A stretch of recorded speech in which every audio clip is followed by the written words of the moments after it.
자, 이어서 413쪽을 봅시다. 준비됐나요? 413쪽 보면 6번에 1번 용도 적별 분할 제한할 때 분자 앞에다 대지의 이렇게 써보세요.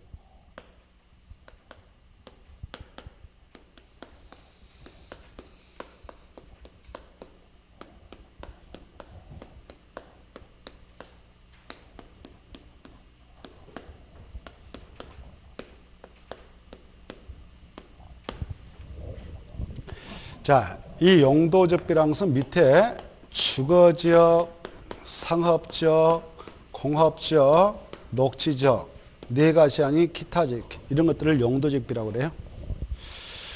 이렇게 건축물이 있는데요. 이 건축물이 있는 대지가 있다.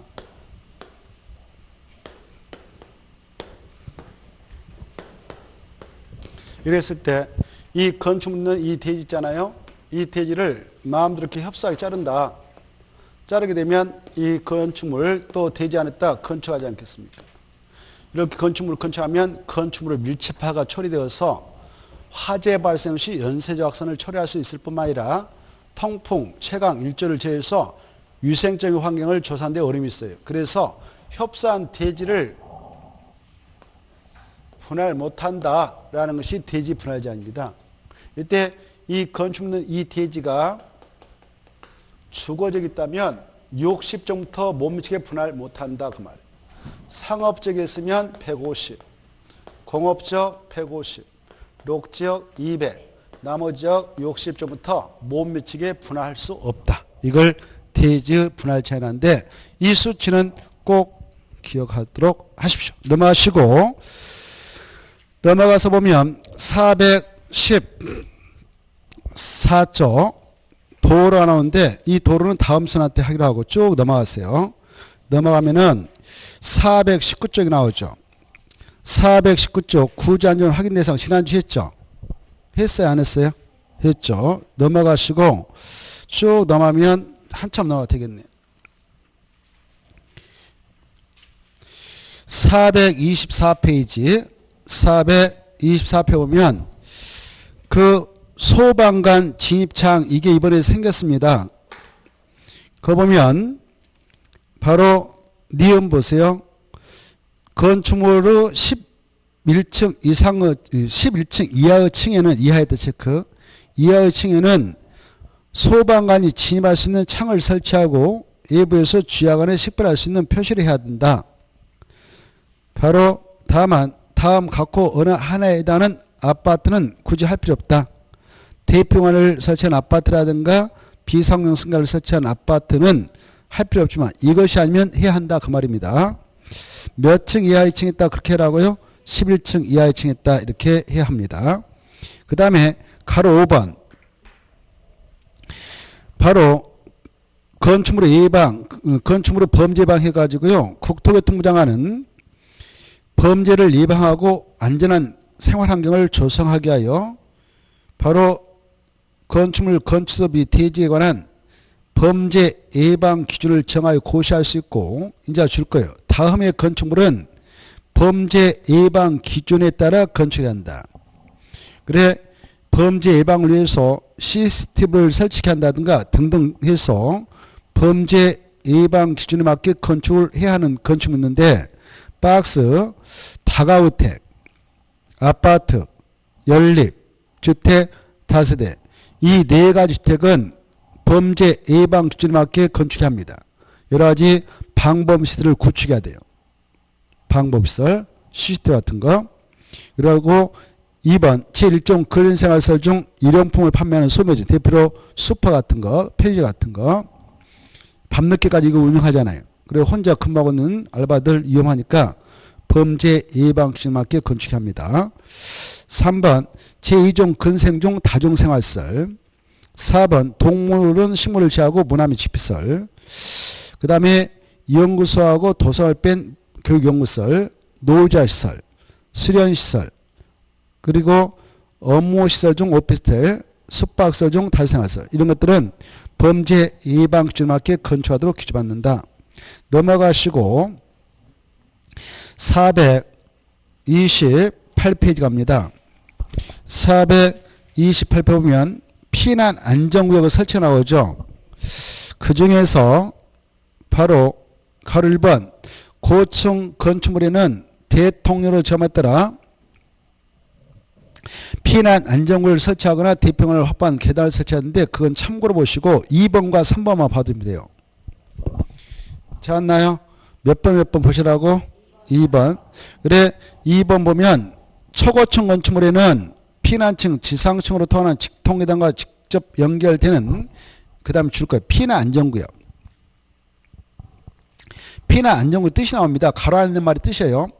건축물의 피난 안전을 위하여 건축물 중간층에 설치한 대평원이 피난 안전구역이다 이렇게 뜻인데 이 피난 안전구역을 지상층으로부터 최대 몇 개 층마다 1개소 이상 설치해야 되는가? 그래 그걸 꼬았어요. 30개 층마다 몇 개 이상을 설치해야 된다고? 그래요.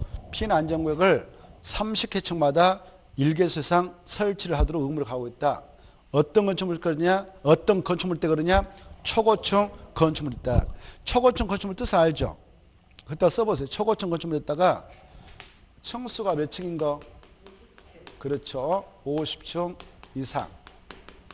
또는 건축물 높이. 건축물 높이가 얼마? 200m 이상인 거죠. 이 둘 중 하나 요건만 충족하면 됩니다. 그 다음에 가로 3번. 준 초고층 건축물의 피난안전 구역 문제. 준 초고층 건축물에는 가다가 줄 거예요. 피난안전구역을 줄 것이고 해당 건축물 전체 층수의 얼마에 해당하는 2분의 1에 해당하는 층으로부터 상하 5개 층 이내에다가 몇 개소 설치하면 되냐? 1개소 이렇게 받았어요. 준 초고층 건축물은 이런 거죠. 준 초고층 건축물은 30층 이상 49층 이하이고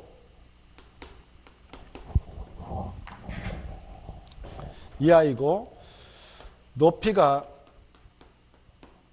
120m 이상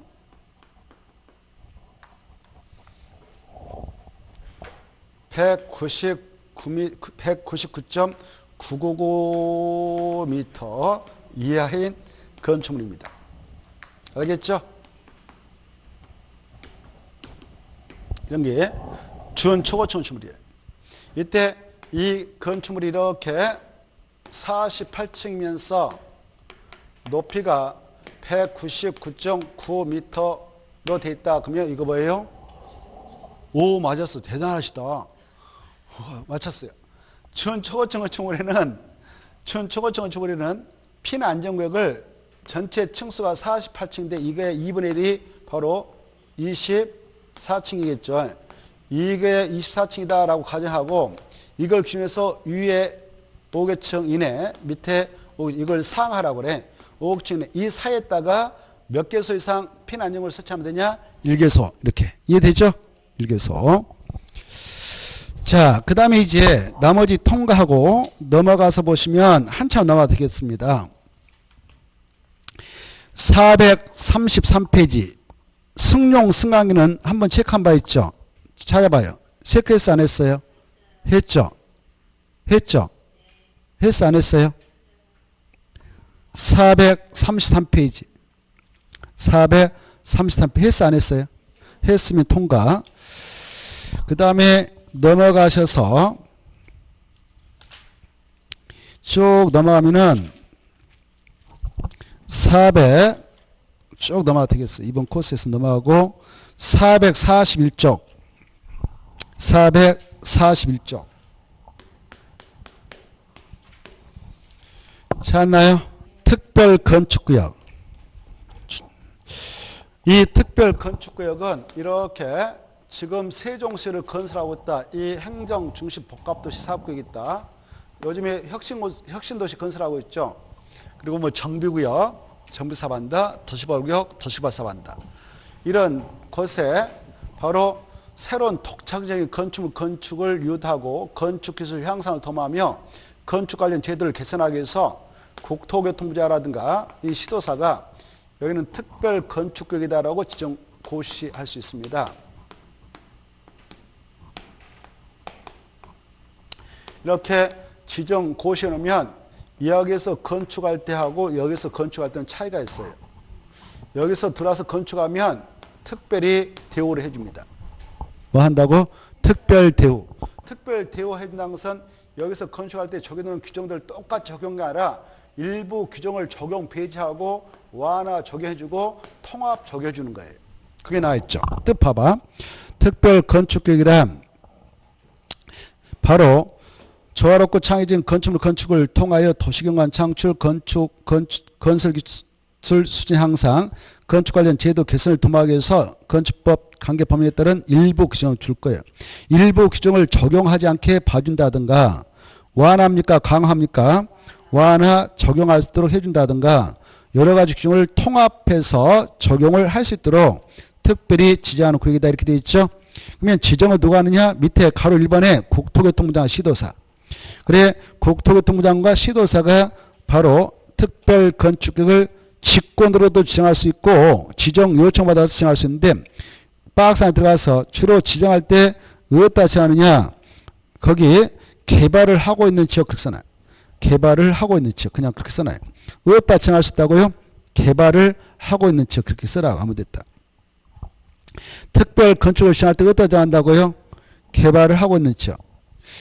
그 장소가 엄청 많아요. 여기는 다 써놓지 않고 그냥 말아버렸는데 아무튼 도시개발구역은 개발을 하기 위한 장소죠. 혁신도시도 마찬가지죠. 행정중심복합도 세종시도 건설하고 있는 지역들이죠. 이렇게 개발하고 있는 지역에다 정할 수 있다 이렇게 하시죠. 알겠죠? 그리고 그런데 이렇게 특별 건축계획을 지정권자라도 지정을 할 수가 없는 장소도 있습니다. 법적으로. 어떠한 장소면 지정 못하느냐? 개발을 할 수 없도록 되어 있는 장소가 있어요. 그런 장소에 따른 특별 건축계획을 지정을 못합니다. 특별 건축계획을 지정을 못해요. 그 밑에 보면 가로 2번 있잖아요. 보고 계셔요? 동그란 1번. 다음에 해당하는 구역 등에 대해서는 특별 건축구역으로 지정할 수 있다 없다? 없다. 없다 때 체크해요. 어디냐? 줄 거예요. 개발 제한구역, 자연공원, 접도구역, 보존산지. 여기는 다른 법에 따라 지금 개발 못해 막은 땅들이거든. 그래서 여기다 지정할 수 있다 없다? 없다. 이렇게 넘어가시고 442페이지 동그라미 2번. 이 국토교통부장과 시도사께서 특별 건축을 지정하게 될 때에 그 지역이 군사기지, 군사시설 보호구역이다. 그따 줄 거예요. 군사기지, 군사시설 보호구역. 그런 장소에 따도 지정을 할 수 있는데 지정을 하려면 미리 누구하고 사전에 협의해야 되냐? 그쪽 책임자가 국방부장입니다. 그래서 그 자들로 협의를 하게 돼 있다. 그 다음에 가로 3번. 이 중앙행정기관의 이건 장관들이 장관. 장관이 18명 있는데 18명 중 누구만 지정할 수 있냐? 아까 국장만 지정할 수 있거든. 나머지 17명은 지정을 요청할 수 있어. 그래서 중앙행정기관의 장인 장관들 또 사업구역 관하고는 시도사, 시장수, 구청장은 특별 건축 지정이 필요하다고 인정되면 중앙기관장한테 시도사는 국장한테 시장수, 구청장은 관할 특별시장, 광시장, 도지사에게 각각 특별 건축의 지정을 뭐 할 수 있다? 신청할 수 있다. 이렇게 돼 있죠. 이때 국장과 시도사 지정권자인데 필요한 경우 직권으로 지정할 수 있다 없다? 있어. 지정 신청을 받아서 지정을 해 나갈 수 있고 필요하면 직권으로도 지정할 수 있습니다. 가로 1번으로 내려가서 이때 국장과 특별시장, 광시장, 도지사는 특별 건축 지정 신청이 접수됐다 그러면 지정 신청을 받아부터 며칠 내에 국토교통부장관은 국토교통부에 있는 중앙건축원에 특별시장, 광시장, 도지사는 그 청에 있는 그 건축원의 심의에 들어가야 되는 거 30일. 30일 내에 심의했다 붙여요. 30일 내에. 그리고 나서 절차를 써서 지정을 해주게 됩니다. 가로 2번. 이 국장과 시도사는 다음 어느 하나에 해당했다. 여기 봐보세요. 이렇게 특별 건축을 칭해놨는데 여기에 들어와서 이렇게 막 열심히 건축일을 하면 좋은데 5년이 지날까지 아무도 착공을 안 해. 그러면 해지할 수도 있어. 없애버릴 수가 있어. 그게 박스 안에 3번에 하나 있을 겁니다. 특별 건축구역 지정부터 5년 이내 지정 목적에 부합하는 착공이 이루어지지 않았다. 몇 년이네요? 5년. 이거 하나만 봐도 그때는 해제를 할 수도 있구나 이렇게 봐두시고 오른쪽 넘어오셔서 가로 1번 특별 건축을 지정 변경한 경우에는 국토개법에 따른 도시군관리계 결정이 있은 거 보나 가로 안에 무엇은 제되냐? 용도지역, 용도주거, 용도구역 증화 변경은 포함한다, 제한다? 제한다. 그것까지 바로 있는 걸로 보지 않는다. 넘어가시고 444페이지 444페 보면 동그라미 3번이 나올 거예요. 제일 밑에. 찾았나요? 이 특별 건축계에서는 박스 안에 있는 그런 세 가지 규정을 개별 건축마다 적용하지 않고 특별 건축계 안에 들어와서 건축하는 건축물을 전부 일부를 대상으로서 통합하여 적용할 수 있다. 뭐냐? 문화예술진흥법에 따른 건축물에 대한 미술작품 설치 규정, 주차장법상 부설 주차장 설치 규정, 도시공원 및 녹지연한 법률에 따른 공원 설치 규정. 이 세 가지 규정은 개별 건축마다 적용하지 않고 이 구역 안에 들어와서 건축하는 것들을 통합해서 한 문구로 적용을 해줄 수 있다. 그러면 통합 적용이 때 부술창을 원래 각각은 대지 않았다 이렇게 주차장을 설치하는데 그럴 필요 없어. 공용차 만들어서 그냥 여기다 한 걸로 통합 적용을 해줄 수도 있겠죠. 이렇게 공용차장 만들어가지고 이렇게 개별 건축마다 적용 않고 이 구역 안에 전체에 통합 적용을 해줄 수 있다. 또 미술작품 설치 규정. 그 천안 그 터미널 옆에 보면 무슨 백화점 있잖아요. 그 적용해놓고 막 뭐 해놨지 미술작품. 그것도 다 이 규정에 따라 한 것이거든. 근데 그런 미술작품 설치 규정을 이 안에 들어와서 할 때는 개별 건축마다 적용하지 않고 통합해서 묶음으로 처리를 해줄 수가 있다. 그 말입니다. 미술작품 설치 규정. 그 다음에 공원 설치. 이 세 가지 규정은 통합 적용을 해줄 수도 있구나. 이렇게 좀 봐두세요. 자, 그 다음에 넘어가셔서 쭉 넘어가면 한참 넘어가 보세요. 한참 넘어가면은 바로 이행 강점이 있을 거예요. 차 뒤에. 이행 강점 보기 전에 456페이지 건축 분쟁 전문에 하나 봅시다. 건축 분쟁 전문에 찾았나요? 자, 이 건축물 456페이지 건축 분쟁 전문에 우리가 이렇게 건축물을 건축하게 될 때 이렇게 인접대지가 있다. 여기 다른 사람이 건축에서 살고 있다. 여러분 이렇게 건축공사하면은 여러 가지 분쟁에 휘말릴 수가 있어요. 왜 진동 이렇게 해서 내 건물에 금이 가겠냐? 손해배상해주라 이렇게 분쟁 말씀할 수 있죠. 이걸 건축 분쟁이라고 그래요. 뭐라 한다고요? 건축 분쟁. 또 이게 지금 20층짜리 공사하고 있는데 갑자기 10층까지 올라가다 이게 공사도 좀 붕괴돼 버렸다. 그때 돈 많이 들어갔겠죠. 그 돈에 대한 책임을 누가 질 것이냐? 건축주가 알아서 책임져야 되냐? 아니면 공사 맡던 시공자가 책임져야 되냐? 아니면 감독했던 감독자가 잘못했으니까 네가 져야 되냐? 이렇게 책임자가 있을 거란 말이에요. 알겠죠? 이런 건에 대해서 분쟁이 발생한 것을 뭐라 한다고요? 건축 분쟁이라 하는 거예요. 건축 분쟁. 이런 건축 분쟁을 해소할 때 방법은 세 가지가 있어요.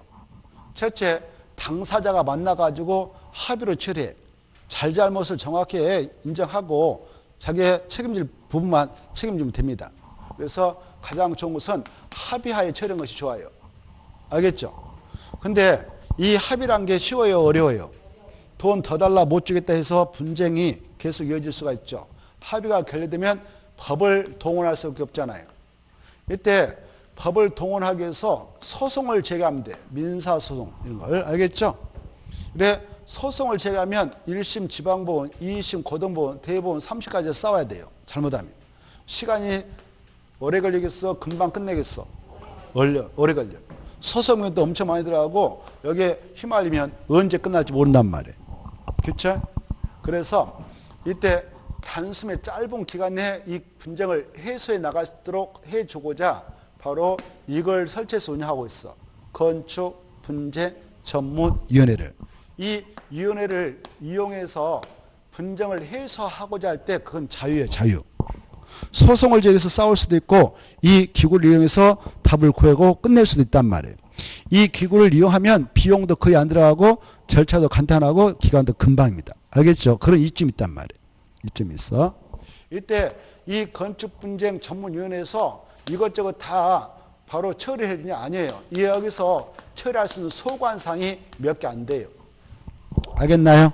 그것이 중요해. 그리고 여기 봐봐. 이 건축분쟁 전문위원회는 지금 어디에 설치 운영되고 있냐면은 국토교통부에만 있어요. 어디에 있다고? 국토교통부. 이렇게. 이때 이 위원회에서 이것저것 처리해 준 게 아니라 바로 이것만 처리해 줘요. 여기 봐봐. 인근 주민 간의 분쟁이 보세요. 인근 주민 간의 분쟁이라든가 그리고 여기 보세요. 건축주, 시공자, 감지자 그리고 설계자를 건축관계자라고 그래. 뭐라 한다고? 건축관계자. 설명했을 거예요. 건축관계자. 그네들끼리 아까 그런 문제 갖고 분쟁이 발생하면 여기서도 처리해줘요. 건축관계자.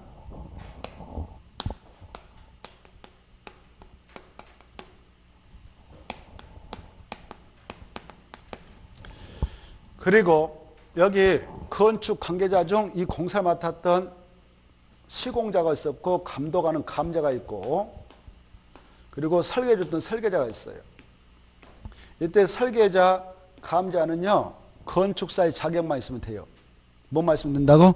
건축사. 근데 이 건축사도 바로 설계할 때, 감리할 때 잘 모르는 게 많아. 그러면 더 전문가에게 협력을 구해야 돼. 그때 협력을 해준 사람을 관계전문 기술자라고 그래. 뭐라고 한다고요? 관계전문 기술자. 이 관계전문 기술자라는 것은 그쪽 분야, 구조 기술사라든가 건축 그런 기술사 있잖아요. 기술사. 건축사보다 더 공부 많이 해가지고 경력 쌓고 시험 봐서 합격한 것이 기술사 자격이 있어요. 기술사. 뭐가 있다고? 기술사. 그래, 그분들이 이런 역할을 하는 관계 전문가. 그래, 이렇게 관계 전문가가 잘못 자문해가지고요. 설계할 때, 감리할 때 책임을 뒤집어 쓸 수가 있어. 그런 분쟁이 발생할 때도 여기다가 분쟁 해소차 신청을 할 수 있어요. 관계 전문 기술자. 이렇게 세 가지 명칭이 나와야 돼. 이걸 기억하는 것이 시험 공부예요. 누구누구와 분쟁이 발생했을 때 이거 여기 처리해준다고? 건축관계자 하나, 인건주민 둘, 관계 전문자 셋. 이걸 외워야 돼. 여기 봐봐요. 이 건에 대해서 허가 내줬던 허가권자 있잖아요. 허가권자. 허가권자 있죠? 허가권자하고 이네들 붙었을 때는 행정소송을 제기하든 행정심판을 제기하든 해야 되지 이 친구하고 분쟁이 발생할 때는 이 위원회에서 처리한 게 아니에요. 누가 나온 것은 처리해주지 못한다고? 건축허가권자. 그게 나오지 않잖아요. 그게 키포인트예요. 그래, 이 위원회에서 처리할 수 있는 조정, 재정 대상은 바로 이 용어를 꼭 기억해야 돼. 건축관계자, 인근주민, 관계 전문기술자. 이때 여기 봐봐. 지네들끼리 붙을 수가 있어. 건축관계자 아까 4명 있었죠? 건축주, 시공자, 감자, 설계자. 지네들끼리 아까 책임자가 붙을 수 있어. 이것도 여기서 처리해 줄 수 있고 인근 주민 간에 붙을 수 있어. 관계 전문 기술 간에 붙을 수 있어. 그리고 또 이렇게 붙을 수가 있어. 이렇게 붙을 수가 있어. 이때만 여기서 처리해 준다. 이게 중요해. 이해됐죠? 근데 이네들하고 허가권자하고 붙은 것은 여기서 처리 못 해주는 거예요. 법적으로. 알겠나요? 자, 그래서 거기 가로 2 보면 가로 1번 그 국토교통부 장관은 국토교통부에 바로 2번부터 보겠어요. 건축과 관련된 다음 후 분쟁, 조정 후 대상이 드는 그런 것들을 처리해 주기 위해서 국토교통부에다가 건축 분쟁 전문회를 둔다. 이때 1번부터 6번까지 꼭 알아줘야 된다. 1번, 2번, 3번, 6번 꼭 알아주세요. 그래서 이 위원회에서 처리할 수 있는 건인들이 그거다. 키포인트는 인근주민, 관계전문기술자, 아무튼 건축관계자, 관계전문기술자, 인근주민 세 가지 4번, 5번, 6번 딱 포인트 잡아요. 4번, 5번, 6번에 딱 포인트 잡아가지고 그네들 용어만 나와야 돼. 알겠죠? 그게 키포인트고 그 다음에 이렇게 봐보세요. 아까 분쟁 당사자가 만났어. 쌍방이 만나가지고 합의를 하려고 하는데 서로 티격태격해서 한쪽에서 그냥 여기다 신청서 내고 와. 이걸 조정 신청이라고 그래. 뭐라 한다고? 조정 신청. 티격태격 하다 봐봐. 협의를 하려다 안 되니까 야 그럼 우리가 답구하기 힘드니까 같이 손잡아서 여기다 합의로 신청서 내고 오자 이렇게 할 수 있어. 그걸 재정 신청이라고 그래. 뭐라 한다고? 재정 신청이라 합니다. 그 내용이 오른쪽에 가로 4번에 1번에 나와 있어. 4번에 1번 찾아봐. 그 4번을 보면 건축물의 건축 등과 관련된 분쟁의 조정 또는 재정을 신청하는 자는 신청서를 갖다 내는데요. 조정 신청은 해당 사건의 당사자 몇 명이 와서 찌르고 간다고요? 한 명 이상. 재정 신청은 합의로 갖다 찌르고 간다 이렇게 하면 돼요. 됐나요? 합의. 이걸 잘 구분하시고 그 다음에 밑으로 내려가셔서 2번 봐봐. 이 분쟁위원회는 조정 신청을 받으면 며칠에 처리해주라? 60일. 재정 신청을 받으면 며칠이요? 120. 그것은 꽃배기죠. 자, 그래서 조정하고 재정은 항상 조정이 수가 적고 재정이 수가 크다 이렇게 가닥을 치고 그 다음에 5번을 가요. 5번을 가기 전에 왼쪽을 먼저 체크하고 와요. 왼쪽 페이지 보면 밑에서 셋째 줄 왼쪽 페이지 조정위원회 재정위원회 보이잖아요. 그때 조정은 몇 명 위원으로 구성하는가? 3명 위원으로 구성하는 조정위원회에서 하고 왼쪽 페이지 보고 있는데 왼쪽 페이지. 자, 그 다음에 재정은 몇 명? 5명 위원으로 구성은 재정위원회에서 한다. 이 정도 받으시면 돼. 됐죠? 자, 그래 수치를 잘 비교해 두셔. 조정위원회 몇 명? 3명. 재정위원회는 5명. 이때 여러분이 아마 조정위원회는 보셨을 거예요. 조정위원회 한 번이라도 보셨을까 안 보셨을까? 여러분들 아마 그 팁을 통해서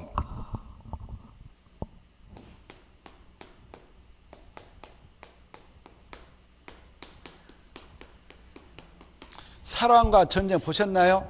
그거 보면 부부간에 싸움 붙었어요. 그때 그 조정을 받기 위해서 갑니다. 참석합니다.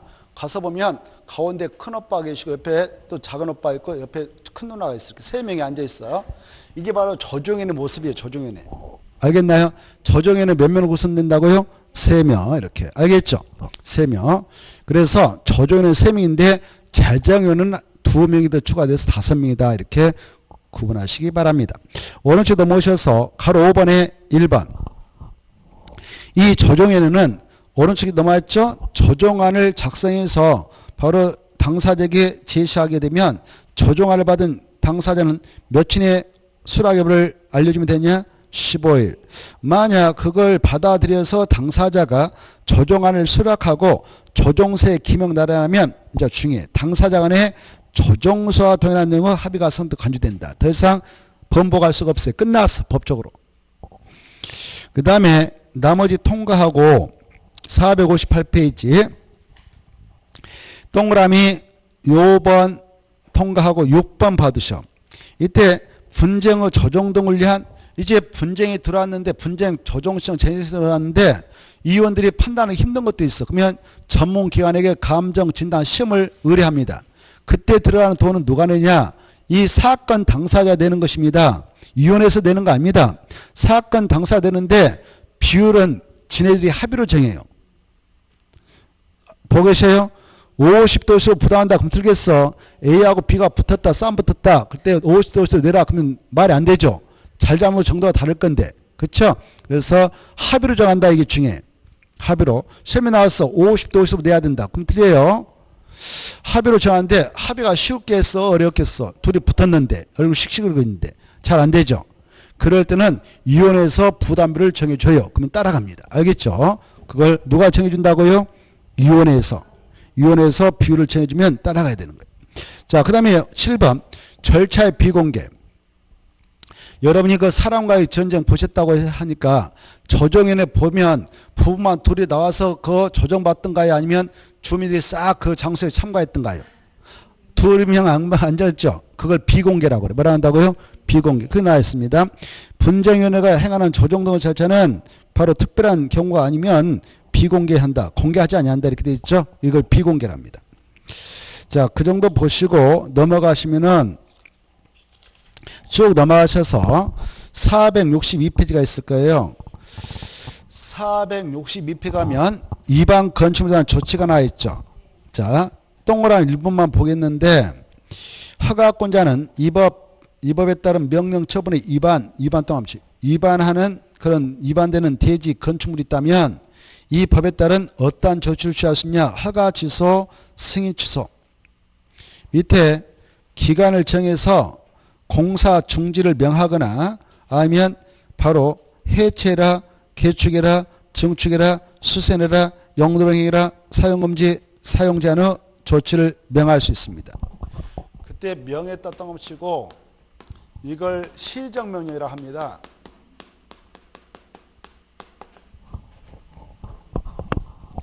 그래 이와 같이 시정명을 내릴 수가 있는데요. 이 시정명령 내용을 보니까 여기는 이거 없죠. 벌금을 부과한다는 말이 있어 없어요. 그래 벌금은 행정해버리니까 법원에서 선고해서 부과하지 허가권자가 행정처에서 하는 거 아니다. 행정처의 허가권자는 허가 취소, 승인 취소, 공사 중지 명령, 그리고 해체 명령, 개축, 증축, 수선, 용도 변경, 사용 금지, 사용 제한의 명령이지 아까 무엇은 부과하는 거 아니다고 벌금 이런 것은 없죠. 자, 이때 이렇게 시정을 내렸는데 말을 안 들을 수도 있잖아요. 요즘에 국민들 말 잘 들어요, 안 들어요? 진짜 안 들어요. 진짜 안 들어요. 사고 터져도 말 안 듣잖아요, 지금. 이렇게 좀 해주세요. 제발 마스크 좀 쓰고 다니세요. 그것도 안 쓰잖아요, 국민들이. 안타까워 죽겠어.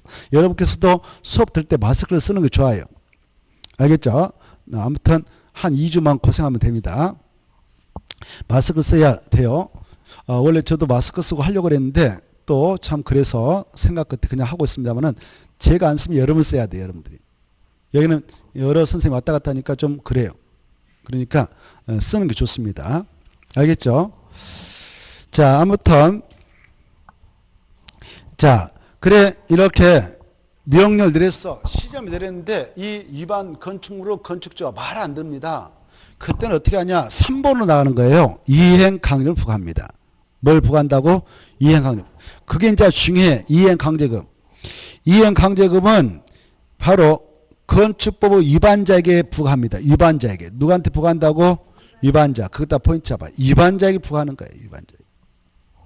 위반자가 위반상에 대하여 벌금 등의 처벌을 받은과 동시에 시정을 받은 후 이를 이행하지 않을 수가 있는데요. 그때 이행명령이 시정명령이 이행될까지는 반복 부과 징수할 수 있어요. 벌금 과태료는 줄 거 봐요.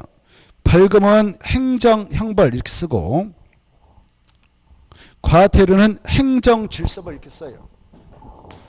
행정질서벌. 벌금에다 뭐라고 썼나요? 벌금. 오, 좋아요. 어떻게 하셨어요? 행정형벌. 정확하게 들으셨네요. 이 두 개를 묶어서 행정벌이랍니다. 뭐라 한다고요? 행정벌이. 행정벌은 두 가지 있어. 행정형벌하고 행정질서벌이 있어. 과태료 벌을 가면 행정질서벌. 그리고 바로 형법에 우리 몰라 텐데 형법 제40 보면 형법을 위반한 자들 벌을 가할 때 9가지 이름으로 벌을 갑니다. 그게 형법의 형벌의 종류 9가지가 있어. 이런 형법이 아닌 행정법 위반한 자에게 형법 제41조에 있는 형의 이름으로 갖다 벌을 가한 것을 행정형벌이라고 그래. 행정형벌에는 9가지 있어. 근데 몰라도 돼. 그 중에 하나가 벌금입니다. 알겠나요? 이 벌금이 됐던 과태료였던 이것은 행정벌로서 바로 위반된 행위가 하나 걸렸다 그러면 한 번밖에 부과 못하는 그런 단점을 가지고 있어요. 이종처벌 금지원칙, 일사부질원칙에 따라 위반된 행위가 한 건 걸리면 벌금이라든가 과태료는 한 번 부과가 끝나는 겁니다. 법적으로. 반복해서 부과 못하는 거예요. 그러면 보세요. 아까 여러분이 이렇게 건축물 건축할 때에 이게 3층 이상이면 허가받아야 되거든. 3층 이상.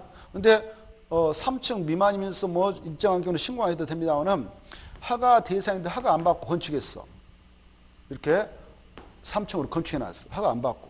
그럼 이거 뭐라고 그래? 위반건축이라고 그래. 뭐라고 한다고요? 위반건축. 이런 위반건축을 건축하다 갑이 걸렸다 합시다.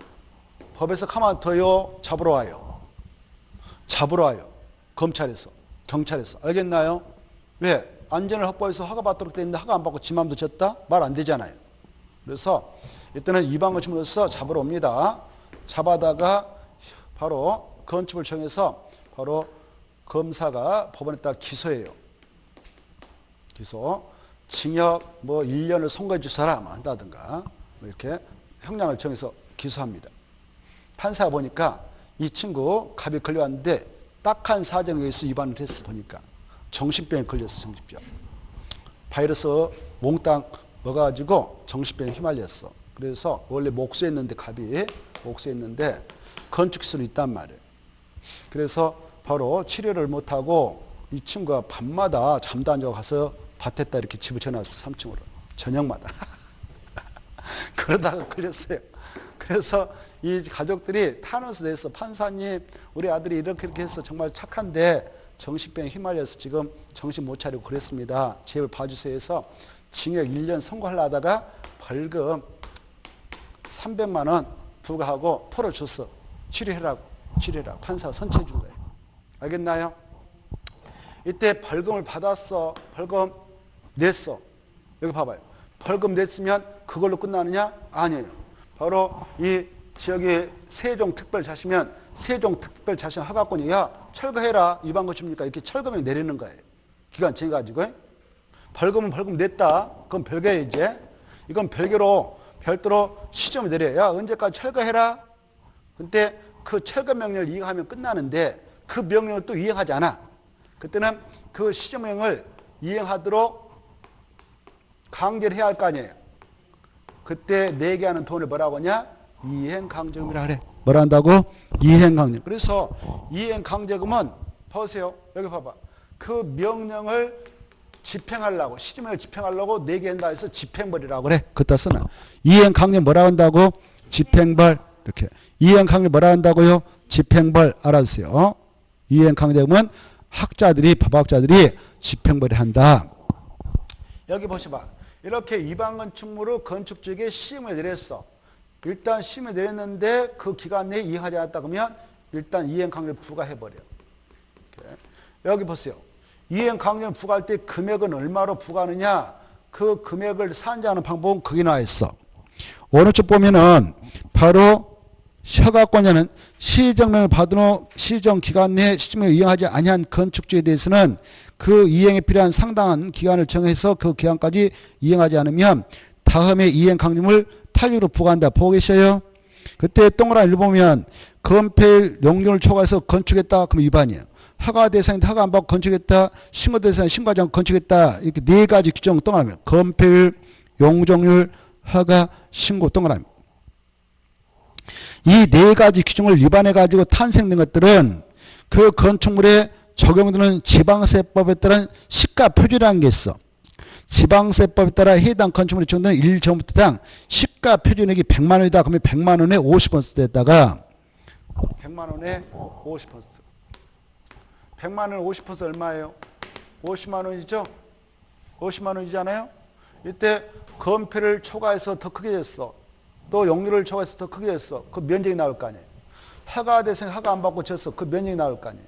신고 대상 신고 안 받고 했어. 그 면적이 나올 거 아니에요. 그래서 이 50%에다가 50만 원에다가 위반 면적을 곱해. 뭘 곱한다고? 위반 면적. 위반 면적을 곱했더니만은 이행 강제금이 봐봐요. 이행 강제금이 이렇게 1,000만 원 나왔다 가정해봐.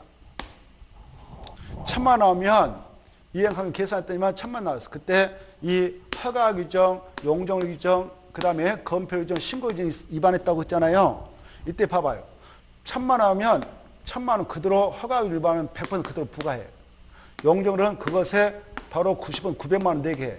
건폐는 그것에 80원 800만 원 내게 해. 신고는 그것에 7% 700만 원 내게 하는 거야. 이렇게 비율이 달라져요.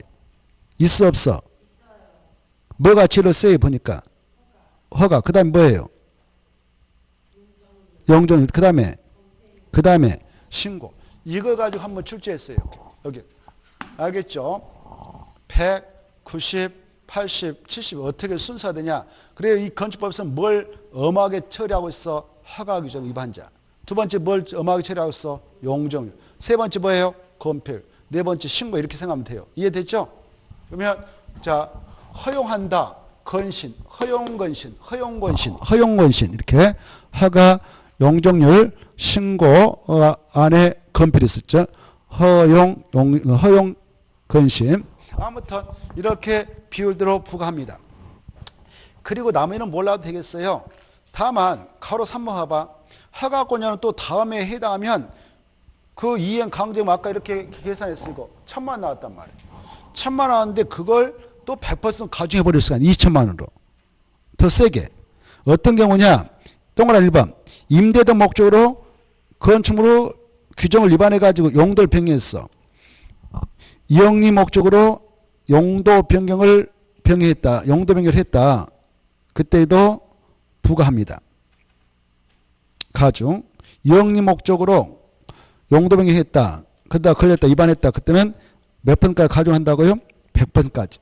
그것도 가볍게 그 정도 보시고요. 넘어갑니다. 그런데 가로 4번. 이 연면적이 60종티아인 주거용이다. 그때는 좀 또 감경도 해줘요. 조금 적게 내갑니다. 연면적 얼마 이하일 때 봐주냐? 60종티아인 소형이죠. 주거용 건축물입니다. 그럴 때는 아까 부가금이 1,000만 원 나왔다 그러면 1,000만 원 2분의 1. 그러면 500만 원만 내게 해요. 그래. 1에 해당하는 금액 아까 1,000만 원 나왔다 합시다. 그러면 얼마까지 감경해 주냐? 2분의 1까지. 보고 계셔요? 줄 거예요. 얼마까지요? 2분의 1 범위에서 절여가치 하는 금액만큼 감경해서 부과한다. 절반까지 봐준다. 면적 얼마냐? 60. 반드시 무슨 용도 해야 되냐? 주거용. 그래 주거용을 건축했는데 연면적 60이다 그러면 평수가 적은 거 아닙니까? 3, 6, 18, 18평 이하네. 이걸 평생 돈 벌어서 모아서 진다고 했는데 위반했어. 그 친구에게도 똑같이 원칙적인 금액 아까 1,000만 나왔다면 1,000만 원 부과하면 좀 그렇잖아요. 봐주자 이거죠. 절반까지 봐주자. 불쌍하니까 그 말이에요. 5번 부과 방법에서 이때 허가권자가 이행 강제 부과할 때는 부과 전에 야 언제까지 그 시험을 이행하자면 부과한다라고 미리 사전 계고를 해. 그때 부과할 때, 계고할 때에 문서를 해야 돼. 문서. 뭐로 한다고? 문서. 문서에 뜻 없죠. 문서라는 것을 요식 행위라고 그래요. 요식. 뭐라고 한다고요? 요식 행위로 이루어져야 되고 구두는 안 돼요. 2번 이제 정시로 부과할 때도 문서로 해야 돼. 문서. 마지막 문서. 그 다음에 이제 3번하고 4번이 중요하다 하겠는데 허가권자는 최초 시험이 있었던 날을 기준으로 해서 1년에 몇 회 이내 범위에서 반부 부과할 수 있는가? 여기 봐봐. 아까 시험에 야 언제까지 철거해라? 기간 줬어. 이때 철거해보면 끝나는데 그 기간이 지날 때까지 이 시험을 이행하자면 그때 이행 강제를 부과합니다. 이때 이행 강제금은 1년에 몇 회 이내 범위에서 반부 부과할 수 있다고? 2번까지가 아니라 2년의 범위에서. 알겠죠? 그래서 2번 부과당할 수도 있고 한 번 부과당할 수 있는 거예요. 이건. 2년의 범위에서 반복했다 동안 반복해서. 반복해서 바로 부과할 수 있어. 언제가 반복해서 부과하냐? 그 명령 이행될 때까지. 철거할 때까지. 못 버티겠죠? 계속 나가니까. 계속 나가니까. 그래서 반복 부과할 수 있는 특징을 가지고 있습니다. 이행의 범위에서 조례가 정하는 횟수만큼 그 명령 이행까지 반복 부과할 수 있다. 징수할 수 있다. 이때 보세요. 이렇게 1,000만 원 아까 기간 내에 이행을 하지 않아서 이행 강요 계산을 그냥 1,000만 원 날려버렸다 합시다. 허가 규정 위반해가지고 1,000만 원 부과해서 보냈어. 고지서 보냈어. 그때 위반자가 받고 나서 놀랬어. 오, 1,000만 원? 이거 장난 아니네? 물어봤어. 주변 사람한테. 그때 내야 된다는 거예요. 그래서 냈어. 납부했다. 납부했다면 새로운 이행 강제 부과는 즉시 중지됩니다. 알겠죠? 그런데 여기 보십시다. 여기 봐봐요. 이미 1,000만 원 나와버렸어. 고지서. 근데 시정명령을 이행했어. 시험에 이행했어요. 이행했다면 이미 부과된 1,000만 원 납부하지 않아도 될까? 이것은 끝까지 내야 될까? 내야 돼. 알겠죠? 이 명령이 이행됐다 하더라도 이미 부과된 이행 강요 1,000만 원 납부를 꼭 해야 합니다. 안 냈다? 그러면 어떻게 될까? 허가권자가 가만히 있을까? 징수를 하러 올까? 꼭 징수해야 돼요. 그 말이 4번입니다. 시정명령을 받은 자가 시정명령을 이행하는 경우에는 새로운 이행 강제 부과는 즉시 중지하는데 이미 부과된 이행 강제 일을 어떻게 하라고? 징수해야 한다. 취소해 준다. 징수해야 한다. 중요해요.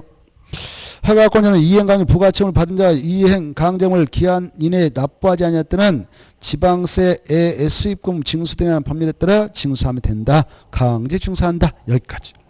자, 잠시 쉬었다가 주택법을 보겠습니다.